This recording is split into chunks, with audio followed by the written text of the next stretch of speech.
السلام علیکم ورحمۃ اللہ وبرکاتہ۔ بسم اللہ الرحمن الرحیم۔ اعتکاف کے مسائل۔ مرد اور عورت دونوں کے لیے مسجد میں اعتکاف کرنا مسنون ہے۔ وَلَا تُبَاشِرُوهُنَّ وَأَنْتُمْ عَاكِفُونَ فِي الْمَسَاجِدِ۔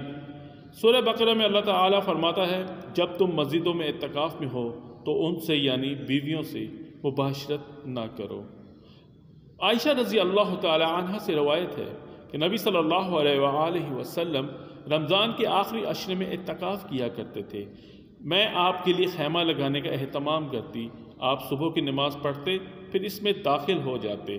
اما حفصہ رضی اللہ تعالی عنہ نے اما عائشہ رضی اللہ تعالی عنہ سے خیمہ لگانے کی اجازت مانگی تو انہوں نے اجازت دے دی۔ حفصہ رضی اللہ تعالی عنہ نے بھی اپنا خیمہ لگا لیا۔ نافع کہتے ہیں کہ ابن عمر نے مجھے مسجد کی وہ جگہ دکھائی جہاں رسول اللہ صلی اللہ علیہ وآلہ وسلم اعتکاف کیا کرتے تھے۔ نوٹ: عورت کا گھر میں اعتکاف کرنا سنت سے ثابت نہیں۔ ازواج مطہرات نے نبی صلی اللہ علیہ وآلہ وسلم سے اعتکاف کی اجازت طلب کی، چنانچہ مسجد میں ان کے خیمے لگائے گئے، اور آپ صلی اللہ علیہ وآلہ وسلم کی وفات کے بعد ازواج مطہرات مسجد میں ہی اعتکاف کیا کرتی تھیں۔ جزاک اللہ۔